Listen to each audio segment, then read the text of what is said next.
Good afternoon, ladies and gentlemen. Welcome to the Josh Guillory Show, broadcasting live from the Bill and Bear Studios. I am your grateful host, and in studio with me, my main man, Jamie Angel. What's crack? I like it. Yes, man, we got such a great show ahead of us today. We're going to honor our great nation. We will not be live in studio tomorrow. This is our last live episode of the week. Follow us on rumble.com where we are broadcasting live. And look, when we're done with this product that we create together, all of us, audience and Jamie and I and everybody, go ahead and share this. We're going to talk about America today. And by the way, happy Independence Day. Happy Independence Day. Oh, it's July 2nd. Why am I saying that? It's almost there. Well, let's talk about it. Let's talk about it. July 2nd. So, many people don't know this, by the way, but so the facts are in the founders' letters, and we look back in history, we look back at a lot of the correspondences, Federalist Papers, all the things, including John Adams' own writing. Turns out today, July 2nd, not July 4th, is the real Independence Day. That's right. See, didn't know that. So here's what happened. July 2nd, 1776. That's when the Continental Congress voted to declare independence from Britain. So the actual vote to break away from Great Britain was on today, July 2nd. John Adams had wrote to his wife, Abigail, that July 2nd would be the most memorable epic in the history of America. 2 days later, oh, that's not right. But the official Declaration of Independence, the written document drafted primarily by Thomas Jefferson, was finalized and adopted on the 4th of July, and that's why we have the 4th of July. Now, most Americans, you got to remember, most Americans didn't even see the Declaration of Independence until July 5th, when copies were printed, distributed, didn't have the internet, didn't have the cell phones. But only 2 men actually signed it on July 4th. Little odd little fact there. John Hancock, we know that one. Sign your John Hancock right here. And Charles Thompson. Won't talk about Mr. Thompson as much now, do we? The rest signed it later, most coming on August 2nd. Quite interesting, huh? So we've been celebrating the wrong doggone day for 250 years, but I'm not complaining. I'll celebrate freedom any day of the week. As you said, it's Independence Week, baby. But what matters most is what happened. Not the ink on the paper, but the courage in the room. Took some guts, to say the least. On July 2nd, they took the vote. They risked everything. That's when they cut ties with the most powerful empire on earth at the time. And here we are today. Not because of bureaucrats, not because of the media, not because of global institutions, but because of that kind of guts. That kind of American guts. Those men didn't wait for permission. They didn't take a poll, make a decision on a poll. They didn't do no studies? No studies to study. Are you sure? Yeah. Okay. They didn't ask the king nicely, Mr. King, can I please break away? I just want this independence thing. I'm tired of you telling me what to do. No commissions, blue ribbon panels? No blue ribbon panels? None. Okay. They just took a vote. They stood on principle. And they lit the fuse for the greatest country in the history of the world. And we still are. So as we fire up the grills and watch the fireworks this July 4th, now you can know. Now you can remember, maybe tell some folks at your 4th of July party that July 2nd was the spark. July 4th was the seal. And both days can remind us of what real leadership looks like. You know, they voted on the 2nd. I wonder, and most signed it August 2nd. Only 2 people signed the Declaration of Independence on July 4th. I wonder if anybody who voted for it had some regrets. One was voting on it. That's bold. That was pretty bold. Signing it was signing your death warrant. I mean, those guys. So we don't owe our freedom to politicians in suits who caved to polling. We owe it to bold patriots who stood up, risked everything, and trusted Providence. That's what we're celebrating. That's the kind of spirit we need today. If we could just put that in a bottle and hand that out in Congress and hand that out in the other elected officials all across, local, state, and national. That kind of spirit. Boldness, braveness, not apology. I mean, we have leaders in our country that have represented our country going around the world apologizing. For what? Not retreat, not management. We need leadership. We're starting to get it. We need some conviction, fire. And I do thank God that we have President Trump in office. No one's perfect, but I do believe he brings these attributes. And I think the boldness he has was replicated on that day, on July 2nd, 1776. So let's all wave our flags a little higher. What they started on July 2nd, 1776, we're still fighting to protect today. It's just so many times I didn't realize we'd be fighting our own. I just do wonder if those guys could come back today, just for a day, one Independence Day, and just see what the world is right now. I'm telling you, man, those guys would come up to us. Actually, the next segment, we'll talk about the Constitution. But I think our founders would come back today. If they were walked in Washington, I know one of the first questions they're going to ask, they're just going to have to ask, well, maybe a first few questions. One, what is a federal employee? Why all these people here? That's another one. Why the hell are all these people? The next one, be like, wait, Congress makes what? They make money? You get paid to do that? I mean, we're talking some serious statesmen at the time. I mean, these are ordinary people. I know the whole term, ordinary people doing extraordinary things. Yeah. They be like, judges do what? Yeah, yeah. Judges are what? They what? From the bench? What? Yeah, legislate from the bench? What? Miniature president? Oh, they'd have a field day with these district judges. You're telling me that the U.S. government is sending money overseas to turn boys into what now? There's some other things they might ask too. What's an income tax? Didn't we no, these guys would say, wait a minute. What's DEI? Didn't we just have this little thing in the Boston Harbor? Didn't we throw like a bunch of, what was it? Oh yeah, tea into the harbor. I saw that place, by the way. I love it. Now spilling the tea is a different meaning. Yeah. Yeah, DEI. I wonder what they would have thought of. Affirmative action. It's just, be all over that.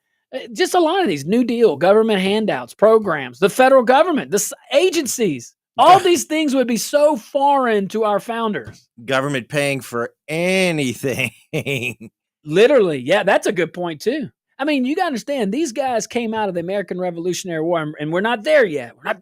We just signed the Declaration of Independence. But they came out of that. We as a country came out of there just very, very much with high debt. Lots of debt. Just debt-stricken and no income tax. Really very little. Actually, they're doing Trump's plan. They were doing Trump tariffs, duties, and things like that. That's how our revenue for our federal government was funded. And look how we turned out. Pretty dang good. Look what those guys accomplished with what they had and who was surrounding them, literally, physically, politically, economically, you name it. So, all right, we'll take a little break. When we get back, we'll talk about probably one of the greatest documents ever created, and that's the United States Constitution. We have one. Mm-hmm. Yeah, it's pretty good. All right, guys, stick around. We'll be right back.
welcome back to the Josh Guillory Show, broadcasting live from the Bill and Abear Studios right here in Lafayette, Louisiana. Bill and Abear, your hometown lawyers. Go give those guys a buzz. What you grinning at?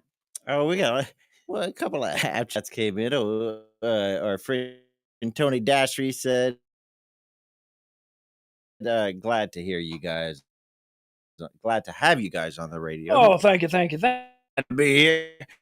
Yep. And Desi, says, "Happy Hump Day. Calm down, Martha. Hit you up right now." Well, he's been around. I swear we saw Martha Jean at that the baseball game. Yeah, hitting on the train conductor. Look, you saw it. Right? Oh, it was horrible. How'd she get it? I was like, Martha Jean. Yeah. Put your shirt down, go. Started letting fans go back in. Anyway, let's talk about the Constitution. Okay, so let's keep on with our discussion of how we got to where we're at. Okay, so after the fireworks of 1776, we win this American Revolution. We are now a free country, thank God. But America didn't magically fall into place. Yeah, we had freedom, sure, just won our independence. But we had freedom with no roadmap. The Articles of Confederation was the first piece of legislation, first document that really formed our national government, and it was weak. States bickered, the government had no teeth, and the country risked falling apart before it ever got going. It was a very scary time. So in 1787, the founders met again, this time in Philadelphia. They locked up, they boarded the windows, no one's in, no one's out, you're fixing this stuff. And they drafted what would become the Constitution of the United States. And I often wonder, now 250 years later, do they know? did they have do they understand the weight, the gravity of their actions that day? And you know, because that document changed everything. But it didn't pass easily. It had enemies. It had skeptics, just like today. And that's when three patriots stepped up. James Madison, Alexander Hamilton, you know those two, and John Jay. You may not know of him. Jay's Rebellion, all those guys. All right, so Madison, Hamilton, Jay, they wrote the Federalist Papers. I encourage you guys, go read it. Go read some of those. It's pretty interesting. It's 85 essays published under the pen name, the pseudonym Publius. And it was meant, these papers, these essays were meant to explain, but also to defend the Constitution to the people. They were published all across the country, talking about this new document that them and their other fellow founders have been working on to fix the problems of the Articles of Confederation. They weren't tweeting. They weren't shouting on cable news. They were reasoning, teaching. They were fighting for liberty with the pen and doing it better than anyone in world history. And they drew on world history. And they looked at the example of the Senate in Rome. They looked at other republics. They warned about mob rule. Go back and look at their writings. They warned about tyranny. They explained why checks and balances, a strong but a limited central government, and a republic, not a democracy, were the only ways to keep freedom alive in this newly formed great country. And they were right. 2 centuries later, their predictions hold up better than most laws passed last doggone week. These men understood human nature. They knew power corrupts. That's why they built in brakes, some pauses, some exit ramps, separation of powers. What a novel idea. You mean all those branches, all three are equal? Federalism, the Electoral College, all these things. A Senate that doesn't answer to every national mood swing. That's how it was designed. Now, I don't know if the Senate is like that anymore. It was. This is only a new thing that they've been acting the way they've been acting compared to the 250 history we have. Today's left, however, hates all of what we're talking about. They hate all of that. They hate the break built in, the separations of power. They hate federalism. They hate the Electoral College. They hate human nature. But they love power. And they want raw power. They want to pack the court, gut the Senate, eliminate the Electoral College. They want a silent dissent. They want to rewrite the rules every single time they lose. Have you noticed that? But the Constitution won't go quietly, thankfully. Not while we have patriots who understand it. Not you and me, not Jamie, and not several elected officials too. Several elected officials are good and know what we're talking about here. But not while states and citizens are waking up and pushing back either. Constitution will not go quietly. The Constitution is under attack because it works. That's why. And it's worth defending because it keeps tyranny out and liberty in. The Federalist Papers weren't just essays. They were way more than essays. 85 of them. Go check them out. They were weapons of truth, like heat-seeking guided missiles. And this Constitution, they didn't just write it for September 17th, 1787. Didn't go into effect till 1789. They wrote it for us. Look around. Look around. So, Independence Day, 2 days from now, even though today's the day they voted on it. But remember, our founders didn't just fight for freedom. They built a system to keep it. And we're still holding the line. But you still got people that are fighting constantly. So, what do you think? Document 1787 is when they wrote it. It is 2025 last time I checked. Still in play. Still in play, and not nearly as many amendments as we have in our Constitution here in Louisiana. Isn't that horrible, man? It just means it was a solidly written piece of material there. Shocking. We came close to using the Constitution like the state of Louisiana does, and that's with prohibition. So the Constitution is the supreme law of the land. And how brilliant were our founders in understanding the concepts that they put forward. But yeah, this whole republic, take that. I mean, that was a novel concept. How do we protect these smaller states? How do we get these smaller populated states to compete with Virginia? How does Rhode Island hold its own with Virginia back then? Things like that. I mean, that was your big state. New York was a big state. How does New York and Georgia fare together? How can we put those guys equally? Well, let's give them 2 voices each in the Senate. And then let's do the House in a popular vote. And let's let the folks elect the House members. And let's let the states elect the Senate. We switched that. That was a constitutional amendment. But using the Constitution as a book of statutes is what we do in Louisiana, which is silly. And we also do Pontius Pilate, which is I wash my hands of anything controversial. They kick that to us, you know. Well, they did vote on them controversial votes, the last couple of years, but not most cases. Some of them you may want the people to vote.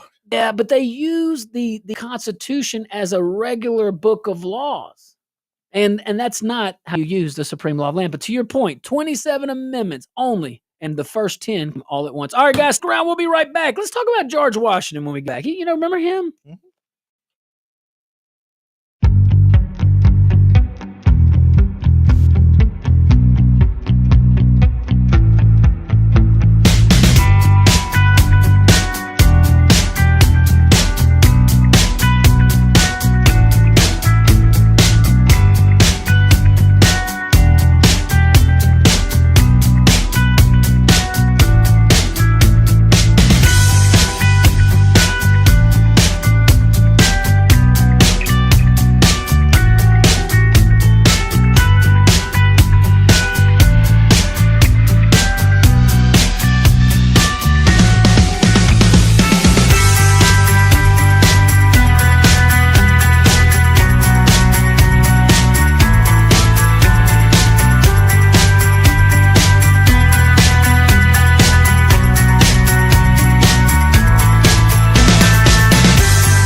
back to the Josh Guillory Show, broadcasting live from the Beal and Bear studios right here in Acadia. Beal and Bear, your hometown lawyers. Give those guys and gals a call. I'm telling you, they'll take care of you. I know them personally. Served in the military with one of those guys, Lance Beal, and I know Kenny and all those guys. Man, just really good folks. They'll take good care of you.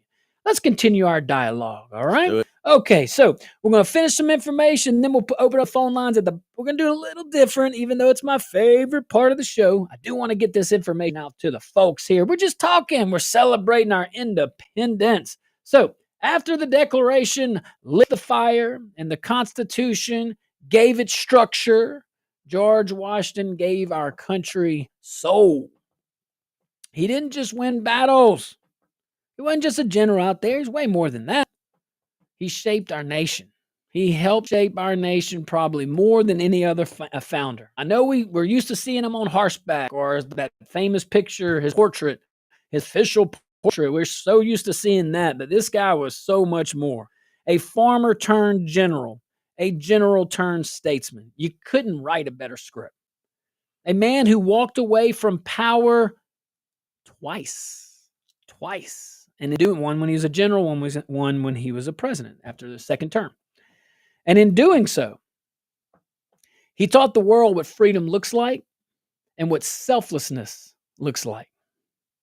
Washington held a ragtag army together through starvation, frostbite, and hopeless odds. I mean, ragtag army versus the world's most professional and equipped and trained military, especially a Navy. Valley Forge. Yes, we know it was cold, of course. But it was a graveyard of comfort and convenience. But his men stayed because he stayed, because he led, because he didn't order them to do anything he wasn't doing himself. He crossed the Delaware in the dead of night. He took Princeton, outmaneuvered Cornwallis, and beat the greatest military force on earth, not because of numbers or weapons, for sure, but because of discipline, courage, and I would argue, many would argue, divine providence. But we still have all that. We still have all that discipline. We still have all that courage. It's just buried deep inside of us as a country right now. But back then, American independence, the Revolutionary War, when that war was won, he could have been king. Washington could have been the king of this country. Yes, we fought for independence, but this whole concept of freedom, this whole concept, we put it in the Declaration, but we had no Constitution. The Articles were weak, Articles of Confederation. He could have easily just stayed and been a supreme emperor. He could have been with Napoleon, not with, but similar to, something like that. But he didn't. He didn't. And by the way, his own men would have backed it too. They would have backed that. But he gave the power back to the people voluntarily. That's the American way. Then came the Constitution. Hey, the Republic needed a steady hand, needed to clarify a few things. Washington was called again and became the first president of the United States, unanimously elected. Never happened again. Unanimously elected. No campaigning, no ego, just trust, and earned the hard way. And what did he do? He built the first executive branch from scratch, literally. Cabinet, treasury, judiciary, because he had to appoint. He established presidential term limits by example, not by constitutional mandate, refusing third term before it was law. He kept the young country out of global wars when Europe was on fire. France, Great Britain, before, during, and after the American Revolutionary War. He led with moral clarity, national unity, and a deep sense of duty. But to get together and to hold together and to motivate these 13 colonies now turned states, that was no short order. And then once the Constitution was ratified and he becomes the first president, he traveled to all 13 states. He traveled to all the states, constantly unifying. He warned us, though, avoid foreign entanglements. guard against factional division. He wasn't part of a party. Preserve public virtue. This is all coming from George Washington. Every word of his farewell address was a roadmap to save the republic from the very dangers we face right now. Right now. George Washington didn't care about followers or photo ops. That would be a long selfie, wouldn't it? To be able to paint yourself.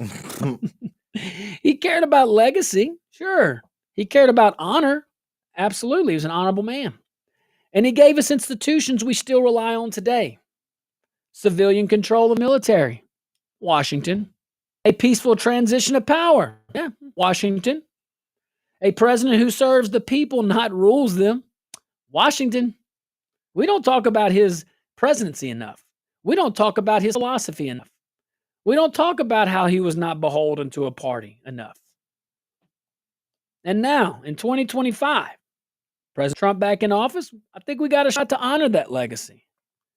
Not just in words, but in action, the best kind. By defending the Constitution, secure our borders, stand up to global bullies. Sound familiar? See what we're looking at. Look at Washington's farewell address and look at the actions of our country in the last couple of months. It's very interesting. Look at the actions of our country the last 4 years before January 20th. That too, very interesting. Washington reminded the world this is still the greatest country on earth. Trump is reminding us too. Or excuse me, George Washington planted the seed for us to become the greatest country in the world, the strongest country. Apologies. Trump is reminding us. But Washington led the charge. You can argue he still leads it through memory, through example, through everything we still hold dear in this country. So again, fly the flag high. But we got to remember though, we don't just inherit liberty. And this is a duty for all of us. We don't just inherit it. We don't just inherit liberty. We carry it forward. We, collectively, all of us. All right? And as long as we remember folks like Washington and other monumental folks in our history or documents, we won't forget how to fight for it. So, take a little early break because I want to talk about Abe Lincoln and the Civil War and things like that and how we got there. Oh my goodness. All right, guys, stick around. We'll be right back and I can't wait.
Welcome back to the Josh Guillory Show, broadcasting live from the Bill and Bear Studios right here in Acadiana, your hometown lawyers. Give those guys a call, Bill and Bear.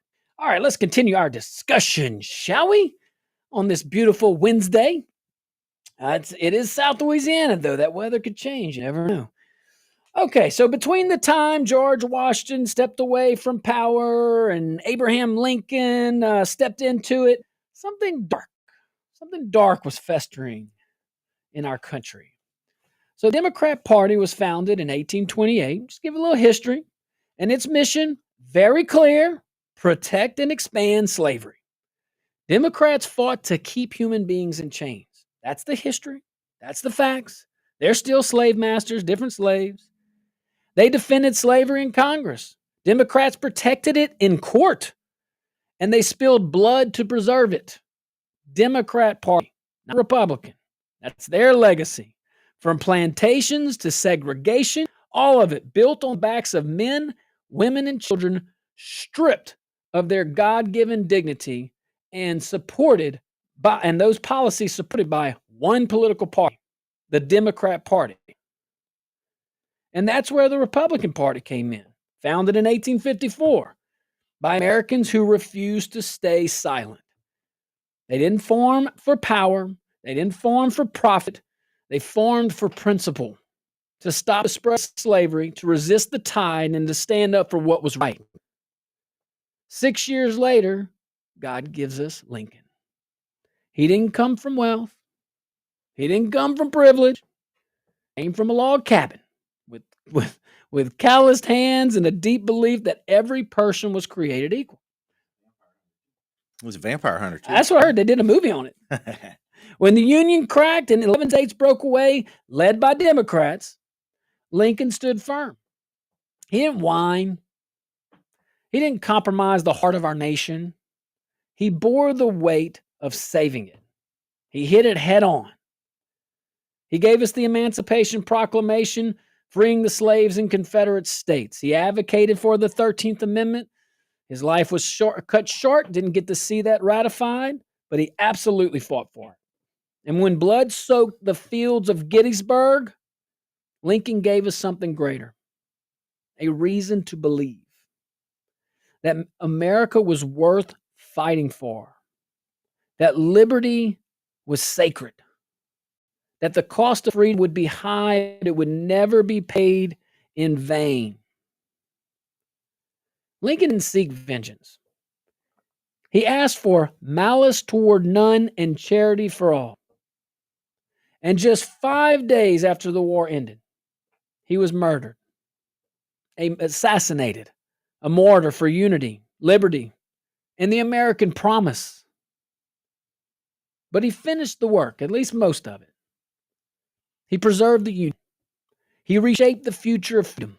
He held the Republic together with truth, faith, and the hand of providence. And we are still living in the country that he saved. Look, Trump's in the White House. We see echoes of that courage again. I'm not calling him Lincoln. I'm not. But we see a leader willing to be hated for doing what's right. And that is very similar to Abraham Lincoln. Very similar.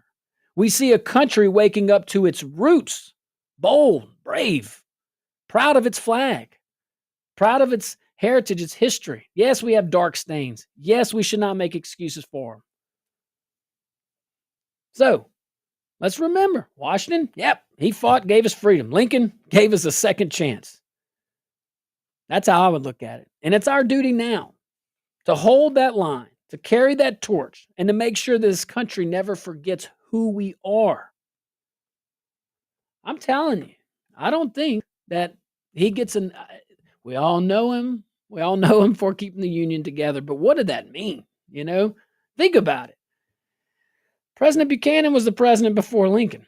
President Buchanan was watching the country swell up, watching the open threats of secession. Openly, right there. Lincoln knew his election meant pretty much the South is seceding. And he followed suit. He came in 11 states, seceded. How'd you like that? I'm sure Lincoln, when he was running for maybe when he was running, he knew, but when he first ever had aspirations of being an elected official and helping folks, I am sure he had all these grand ideas about the federal government, maybe some economic wins. Look, we're expanding at the time. We're still expanding west. The frontiers there. I mean, I bet he had so many. He's a smart man. He's a very smart man. And he probably was filled with just enthusiasm of the thought of making our country better. And then he gets hit with something that is so you just can't even envision it. I mean, a wartime president like we never seen to that point. Imagine if he had just let it, not fought to keep the nation together. Imagine if he had just said, "Hey, it's been nice. Have a good day. Enjoy your southern climate, and we'll meander as a separate country." What would the world be like today? That's right.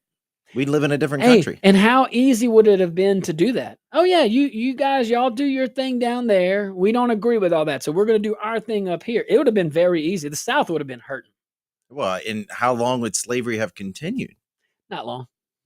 We would hope. But well, we say not long.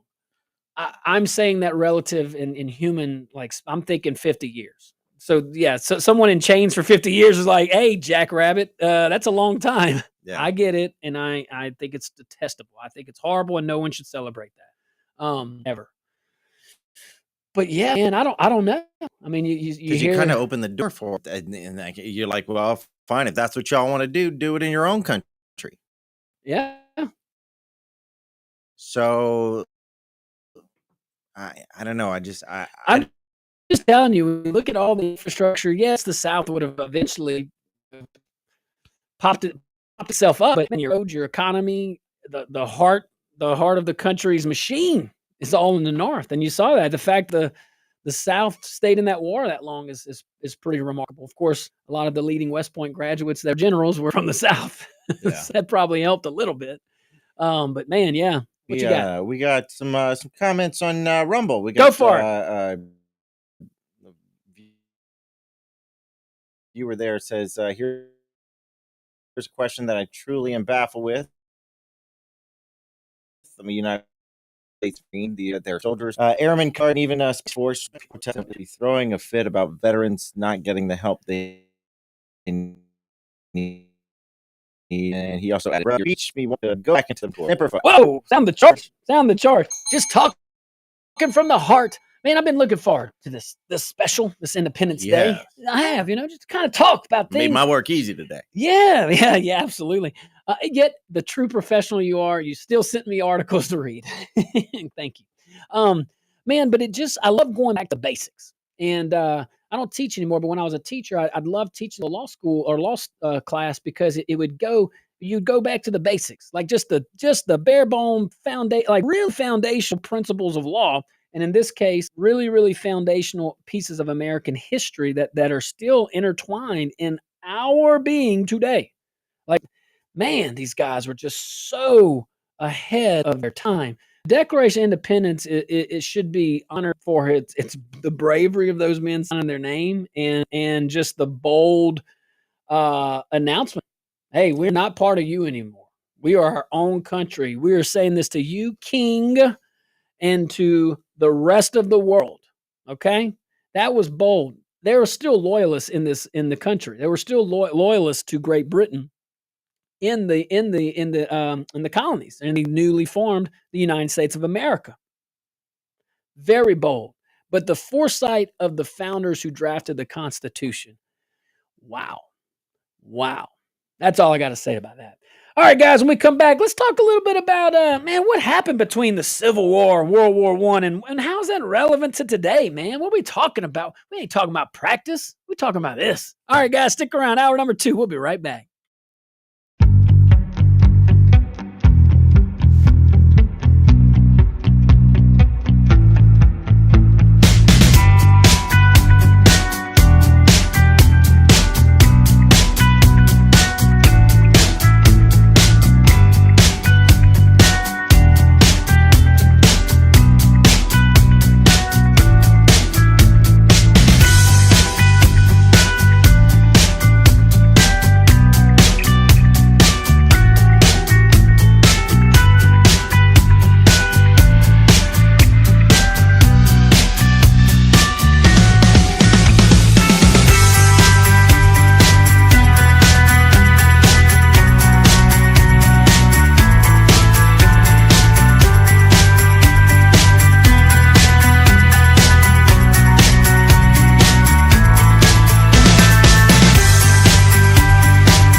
also got a stalled vehicle, mile marker 97 item.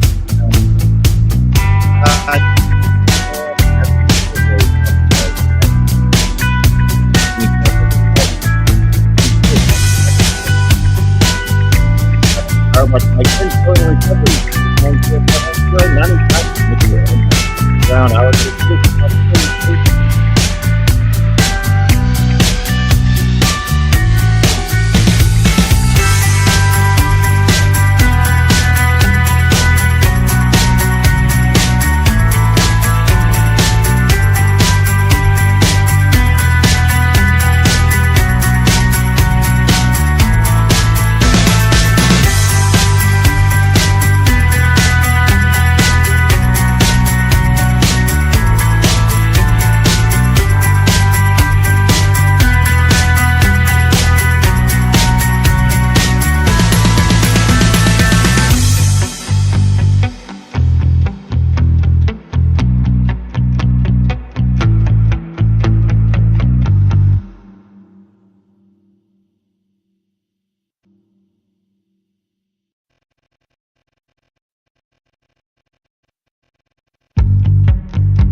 Good afternoon, ladies and gentlemen.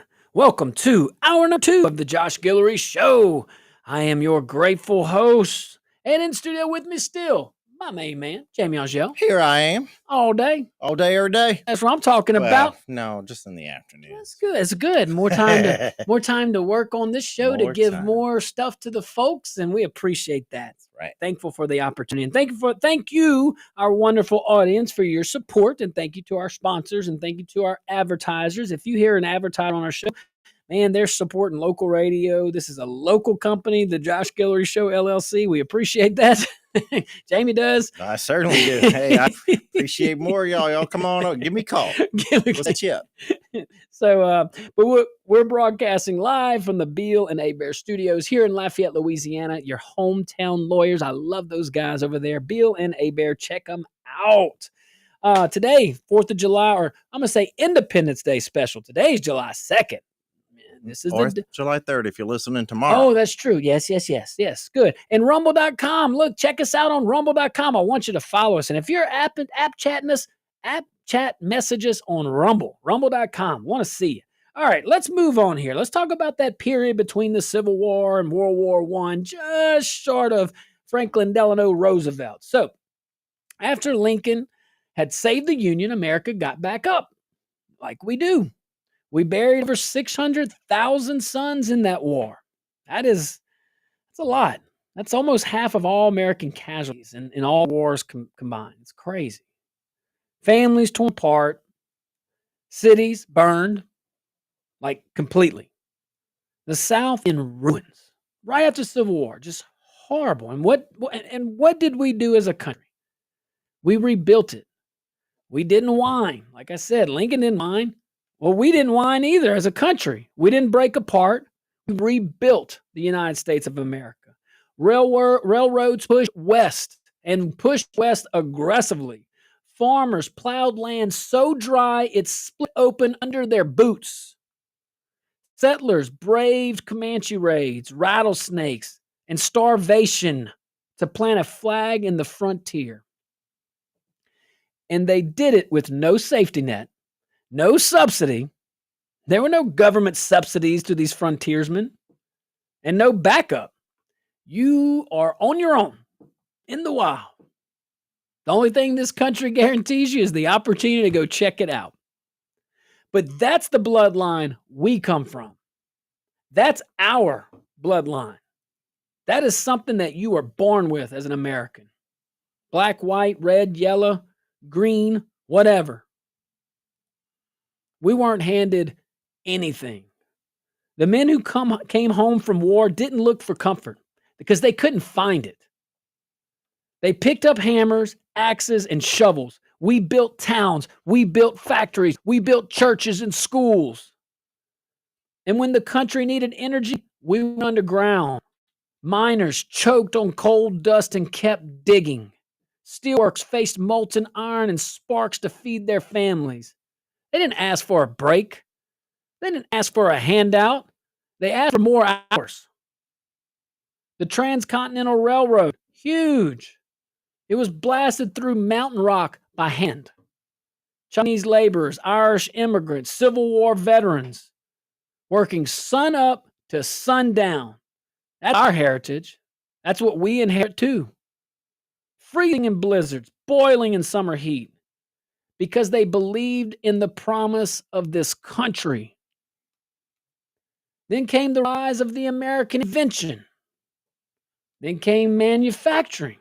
And we led the way for a long time, and we're trying to today. A lot of the policies of President Trump is to get us back into a manufacturing economy. We don't have to abandon the service-related economy. We can walk and chew gum. We can do it. Edison, remember him? Wired the future. Bell connected the world. Ford put us on wheels. We know this. And these weren't bureaucrats. They were builders. And they didn't ask permission from the doggone government. They chased opportunity. They risked everything. And they made life better for millions and millions of Americans. And I would say and beyond. Even through labor strikes, deadly fires, and overcrowded tenements, the American people pushed forward during this time and in other times. But this is a very especially crucial time, critical time. But they pushed forward. The American people always push it forward, whether we like it or not. It's just in us collectively. Because they knew, and we know, the American dream may not be easy. It may not be easy, but it is always worth it. Always. Then came 1917. Whew. Hey, we didn't start World War I. When it got ugly, we crossed the Atlantic and we brought order to chaos. Our boys left farms, factories, school desks, and charged into machine gun fire in France. For freedom they didn't have to die for, but they chose to.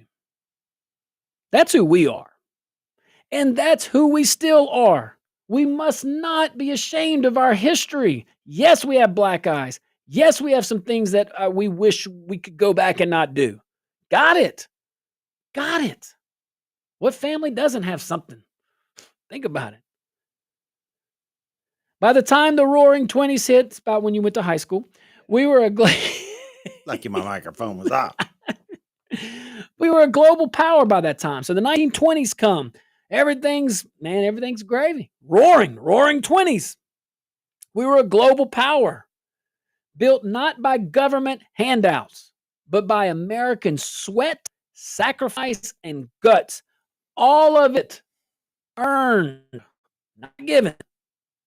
And today, when you see Americans standing tall again, which we're starting to see, working hard again, fighting back again, that's not a rando. It ain't random. That is who we are. It's who we've always been, and I hope to God it is who we always will be. as a country. We are Americans. We work. We fight. We endure. That's what we do. That's the legacy between Lincoln and Roosevelt. And we're still carrying that today, just like previous generations carried it from their previous generations. It is something that we have. It is something in the American spirit. And I think it's beautiful. All right, let's take a little break. When we get back, we'll continue our travel through American history. Be right back, guys. Stay tuned.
welcome back to the Josh Guillory Show, broadcasting live from the Beal and Bear Studios right here in Acadiana, your hometown lawyers. Give those guys a call, Bill and Bear. Tell them I said hello.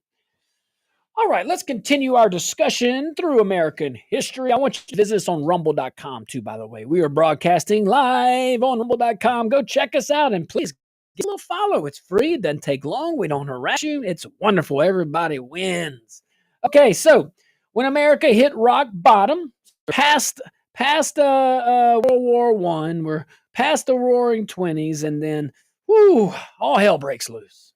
American hits rock bottom, Great Depression. FDR steps into the storm. Okay, so I'm going to start with some positives. Well, not necessarily the facts. They're not positive. So banks had collapsed. This is right in the Great Depression. Unemployment, 25%. Whew. Families were living in cardboard shacks, lining up for bread. You could pull the old footage. You can see this. Watching everything they built blow away in a Dust Bowl wind. And FDR did something that changed the nation. He gave people hope. And that is a very powerful feeling. It's something you can't fake. It has to be genuine or it just doesn't work. He spoke straight to them. Fireside chats, calm voice, clear purpose. He told Americans, the only thing we have to fear is fear itself. And Americans believed him because they needed something solid to hold on to. Then comes World War II. Hitler was on the march. Japan bombed Pearl Harbor. And FDR met the moment. He turned factories into weapons plants. He built the arsenal of democracy. Our boys stormed Normandy, sailed the Pacific, and crushed the Axis. FDR didn't flinch. He gave the order. We won the war. And this country owes him for that. We do. For leading us through fire while carrying the burden from a wheelchair. For standing tall when the world needed strength. But here's the part they don't talk about on the 4th of July. The New Deal. The New Deal didn't end the Depression. That may be some talking points, and I get it, but it didn't. Go talk to economists. It didn't. It changed our relationship, us, we the people. The New Deal changed our relationship with government. That's what happened. It created agencies, programs, subsidies, a federal machine that never stopped growing. It's a plague. Government stopped being a referee and became a player, telling farmers what to grow, burying business in red tape, teaching Americans to look to Washington, not to their families, churches, or communities. That sounds like communism. The New Deal may have started with good intentions. I believe that. I do. I believe that FDR had good intentions with New Deal. And I believe following the Great Depression, following the Dust Bowl, following the economic downside that this country had never seen before, the levels of poverty on a mass scale. I don't blame the guy for doing something different, just like I don't blame Trump for doing something different with these tariffs. Now, just like the New Deal, we have 100 years of history. Almost 100 years of history that we can look at and see, this created socialism. This created a dependency on government. This bloated the federal budget. This did this, and this. Just like we're going to be able to do with Trump's tariffs 70, 80, 90 years from now. Okay? But it opened up the door, though. The New Deal opened up the door to a mindset that government is the solution to everything. And that mindset is the breeding ground for socialism. That's how we got the Green New Deal. That's how we got student loan bailouts, COVID mandates, DEI programs. The rot we see now traces back to when federal power became the substitute for American resilience. The American spirit isn't built on dependency. It's built on work. On faith, on grit. That's who we are. That's our identity. That's our heritage. And it's beautiful. So we honor FDR for wartime leadership. Got to give him credit for that. Got to give him credit for that. but we tell the truth about the cost. We talk about the truth of the cost of his economic leadership, of his policies. Because freedom fades when government grows. Freedom fades when government grows. I don't care what letter you got by your name. Freedom fades when government grows. So, the founders, the founders never meant for government to be your provider. Never. They meant for it to be your protector and nothing else. Nothing else. But surely, when you look back at I keep saying the Green New Deal. When you look back at the New Deal, all right, and you look at some of the, I guess, movements it started, the steps that it made, look at the agencies that it created, look at the growth of government, look at the dependency on government, rooted in a good intention. But look at it now. Look at the fraud, waste, and abuse that we have in our programs federally. I mean, if you can believe anything that comes on TV these days, it's my understanding, based on the media here, the news, that the federal government found what, $500 million? Or so no, I'm sorry, $500 billion. It's like $525 billion in fraud. Oh, the number changes, but I know something. They found something. $1 too much. Yeah. Any fraud, waste, or abuse is just it's kind of like that term, non-essential government work. Just don't understand it. It's kind of like wasteful spending. Well, why would you have it? Yeah, that's a great kind. Like if it's. How would you have it? If they're non-essential, why you got them, bud? Yeah, well, you remember that conversation. You were there. A loose word. Use the word essential. Yeah, but you had just started LCG when we did that, and I asked that question during COVID to Rick. I said, our HR director. I said, "What's this non-essential employee? What we have those? Well, yeah, give us the criteria. So, well, we need to revisit our budget. Yeah, and I think a lot of it's like lifeguards, temporary things, but.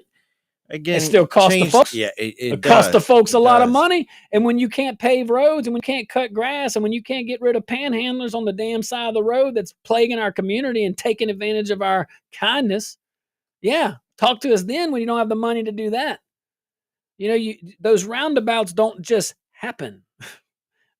Roads don't just get overlaid. Just like things have to happen, But look, let's take a little break here and we get back.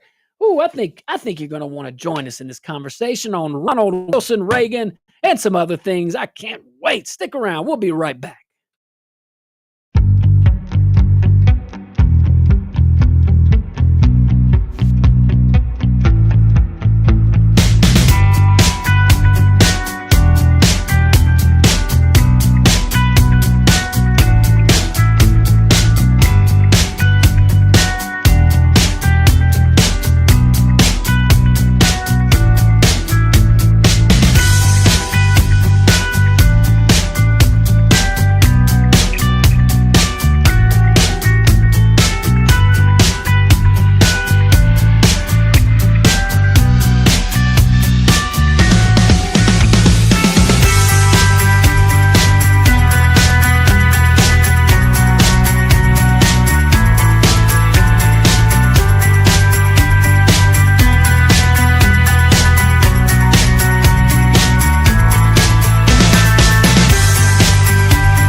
to the Josh Guillory Show, broadcasting live from the Bill and Abear Studios right here in Lafayette, Louisiana. Bill and Abear, your hometown lawyers. Man, you got legal questions, call those guys. Bill and Abear, they'll be honest with you. They'll shoot you straight, good, bad, or ugly. I know you're in good hands. All right, so after decades of drift following the New Deal policies, after Vietnam, Watergate, stagflation, and Jimmy Carter's defeatism, sitting in a fog of failure, America was tired, doubting itself. Man, a lot of folks listening, watching on rumble.com. You remember seeing the gas lines. You remember seeing the economy. You remember seeing inflation. Not even close to what we went through. Horrible. Shrinking back from greatness. That's the position we were in. Then came Ronald Reagan. And he didn't just run for president. He rode in like a thunderclap. A 2-term governor, a former Democrat, an unapologetic conservative who believed America was still a shining city on a hill. He faced a broken economy, double-digit inflation, gas lines, sky-high interest rates. You've seen it. Soviet aggression, just coming out of the invasion of Afghanistan. And a generation of Americans who had been told by their leaders that our best days were behind us. And that is sick and disgusting. And Reagan stood up and he said, no, very easy. No to decline. Are you crazy? No to despair. No to the idea that government was the answer. Boy, talk about night and day. Where we had a problem with the Great Depression and the solution was government. Give those guys a pass. They've never seen this before. Or at least give them grace. Now, the same people that were in those rooms, maybe younger at the time, that didn't change course after you saw the slippery slope of socialism, I do blame you. I do blame you. But I give FDR some grace. But how different the way, the method of the solution. One was government. Reagan comes in and says, no, government's not the solution. Government's the problem. And he's right. And America listened because he reminded us who we are. Remember our identity. Remember that grit, the work ethic, the loyalty, the esprit corps. Reagan comes in, he slashes taxes, tax rates, unleashed free enterprise, and crushed inflation with real discipline. He gave working Americans their dignity back. He didn't redistribute wealth. He unlocked it. And the American economy responded well and roared during his tenure and after. Right? I mean, you could see it. But Reagan didn't stop there. He rebuilt the military. He told the world peace comes through strength, and he meant it, and they knew he meant it. He stood at the Berlin Wall and said, Mr. Gorbachev, tear down this wall. And a few years later, the wall came down. The Soviet Union collapsed. The Cold War ended. Not with any compromise, not with any apologies, but with American strength, American will, and quite frankly, Reagan's vision. In those 9 years between Reagan getting sworn, 8 years, Reagan getting sworn in, George Herbert Walker Bush gets sworn in, Soviet Union falls. Look how different the world was in those 9 years. Look how different the world was and America was. 1980, and then fast forward to 1989. And I want you to compare that. Look how we were viewed in the world. Look at the direction. Look at the trajectory. We talk about this all the time on the show about leadership and about culture. Look at the culture Reagan inherited. We were going one way. And look at the culture Reagan created. We went a totally different way. It reminds me a lot. Carter, Reagan remind me a lot of Biden, Trump. It just does. I think on smaller scales in some degrees, economically it is. I know we just felt it, so we're prone to disagree right now, but in time we'll see that it was different. But foreign diplomacy too, man. We had one administration just weak, bowing down, just being the world's doormat. And then another person comes in and says, we don't want to be aggressors, but we sure as hell ain't going to let you keep kicking our ass all over town. Okay. And while elites mocked him, they mocked Reagan. They mocked him as simple. While the press rolled their eyes, the American people saw something real, man. A man who loved this country and told the truth about it. And that is something we need more of. He called evil what it was, evil. He stood for faith, for family, freedom, and the unborn. He didn't mumble through speeches. He spoke with clarity, with conviction. You can't fake conviction. You can't fake it. And courage. Reagan had a lot of courage. And he made America proud again. Proud of being an American. Understanding who we were, what we're all about, what we can do. A sense of honor. Reagan brought that back to us. He brought the flag back into our hearts. He showed the world that freedom is not some dusty theory. It's a force, a fire. And when America believes in itself, nothing on earth can stand in our way. We have proven that. We have shown that. When the Challenger exploded, Reagan didn't speak like a bureaucrat. He spoke like a father. And in that moment, the entire nation felt comforted by a leader who understood our grief and lifted our eyes. He called America the last best hope of man on earth, and he meant it, and he was right. He revived the Republican Party, I'll tell you that. Not as country club moderates, but as constitutional conservatives, freedom fighters, moral warriors. That seed was planted in 1968 when he gave his A Time for Choosing speech. Please go look at that. He gave a great speech in 1968 on behalf of Goldberg, the nominee for president.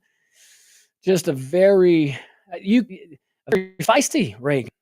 Very feisty to just recently governor of California, Reagan. Reagan the governor and Reagan the president were not different people, not different philosophies, but the tone and the approach, little different. Two different worlds. Yeah, you ain't kidding. Well, that was a different California than today's California. Yeah, that's when it started to change, though.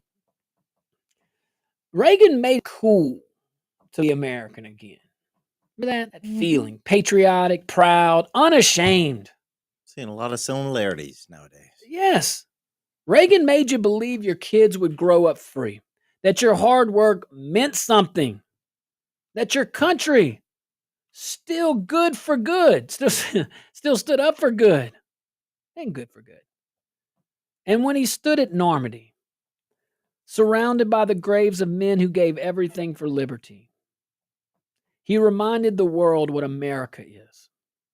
Not a country of talk, a country of action, of sacrifice, of valor, of people who run toward the fight when freedom is on the line. Americans are filled with heroes, not cowards, not this country, not our blood, not our history, not our spirit, not who we are. Reagan honored them not just in words, but in policy, in strength, in principle. He led like he was carrying their memory on his back because he was. It was an extremely moving speech. Reagan showed us that patriotism is not performative. It's not a slogan. It ain't no sticker. It's a duty. We all have it. Every American has that duty, a calling. We all do. You feel that. A sacred trust passed down from generation to generation, and we have not lost that. We will pass down this spirit whether we like it or not. It will go to our children and our grandchildren and their children and grandchildren. This country's not going anywhere, and neither is the American spirit. People underestimate the people so much. The elites underestimate the people so much, locally, state, nationally, but there are more of us than there are of them. Reagan made Americans cry again for the right reasons, not out of frustration or fear. They were done with that, but out of love. love for this country, love for what it stands for, love for the people who built it, a respect for the people who built it, defended it, died for it. He understood that. Reagan was a blueprint. I don't think he was a figure of nostalgia like some people paint him out to be. But I appreciate it. So let's do a little wrap up here, okay? So look, from the vote on July 2nd, 1776, to the final lines of the Constitution, to the blood-soaked fields of Gettysburg, this country has never been easy, but it has always been worth it. Always. We've heard the crack of muskets and the crash of iron in war. We've built railroads across mountains. We've planted crops in dust and turned candlelight into skyscrapers. We've become the envy of the world. We've stood our ground with Washington. We mended with Lincoln.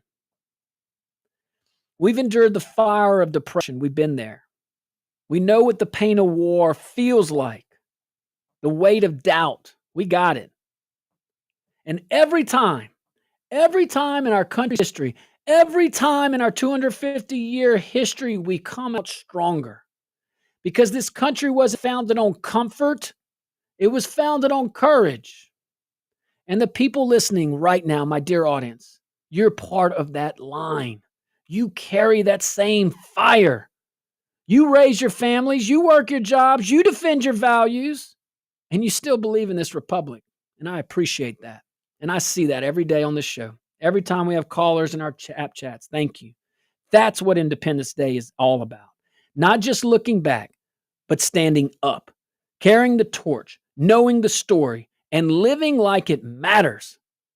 Because it does.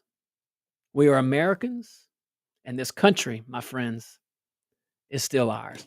God bless you guys. Be careful out there. Enjoy your Independence Day. Stay tuned for Wellness Wednesday and be kind.